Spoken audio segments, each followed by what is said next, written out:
রূপকথাকেও হার মানাবে দুবাইয়ের আল নাহিয়ান পরিবারের জীবনযাপন। বন্ধুরা, আজকের ভিডিওতে আমরা আলোচনা করব দুবাইয়ের রাজকীয় পরিবার নিয়ে। এই পরিবারের মালিকানায় আছে 4078 কোটি টাকার প্রেসিডেন্সিয়াল প্যালেস, যার আয়তন 3টি পেন্টাগনের সমান। জিকিউ ইন্ডিয়া ও এনডিটিভির প্রকাশিত এক প্রতিবেদনে বলা হয়েছে, রাজকীয় এই পরিবারের কাছে আছে 8টি প্রাইভেট জেট, 700টি এরও বেশি নামিদামি গাড়ি এবং বিশ্বের অন্যতম ধনী ফুটবল ক্লাব। উল্লেখিত এই পরিবারের কর্তা সংযুক্ত আরব আমিরাতের প্রেসিডেন্ট শেখ মোহাম্মদ বিন জায়েদ আল নাহিয়ান। এই আল নাহিয়ান পরিবারের তিনি ছাড়াও আছেন আরও 18 জন ভাই এবং 11 জন বোন। এছাড়া আছে তার 9 জন সন্তান ও 18 জন নাতি নাতনি। তবে জেনে অবাক হবেন, সারা বিশ্বের খনিজ ভান্ডারে যত তেল রয়েছে তার 6% মালিক এই নাহিয়ান পরিবার। ইংলিশ প্রিমিয়ার লিগের তথা সারা বিশ্বের অন্যতম ধনী ফুটবল ক্লাব ম্যানচেস্টার সিটির মালিকও এই পরিবার।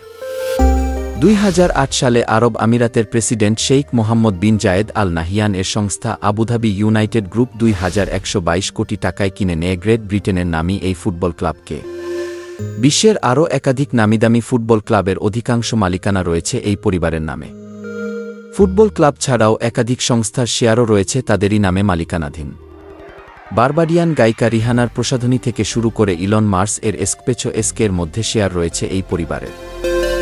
সংযুক্ত আরব আমিরাতে একাধিক প্রাসাদ আছে এই পরিবারের, যার মধ্যে পরিবারটি নিয়মিত বাসভবন আবুধাবিতে কাসর আল ওয়াতান প্রেসিডেন্সিয়াল প্যালেস। 94 একর জমিতে বিস্তৃত এই প্রাসাদের বৈশিষ্ট্য এর গম্বুজ। এই প্রাসাদটি 3টি পেন্টাগনের সমান এলাকা জুড়ে রয়েছে।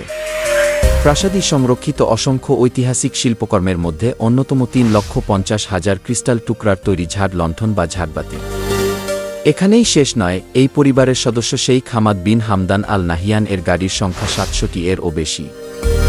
তার গাড়ি সালে পরপর সাজানো আছে পৃথিবীর বৃহত্তম এসবিওভি, 5টি বিশ্বের দ্রুততম গাড়ি বুগাটি ভেরন, একটি ল্যাম্বরগিনি রেবেল, বিশ্বের ব্যয়বহুল একটি মার্সিডিজ বেঞ্জ CLK GTR, ফেরারি 599 সিরিজের XX সহ অত্যাধুনিক ম্যাকলের MC12।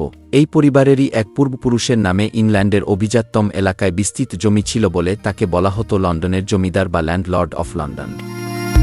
2015 সালে নিউ ইয়র্কের প্রকাশিত এক প্রতিবেদনে বলা হয়েছে, দুবাইয়ের এই রাজ পরিবারের জাতীয় ও সম্পত্তি রয়েছে তা অচিরেই তুলনা করা যায় ব্রিটিশ রাজ পরিবারের সম্পদের সঙ্গে।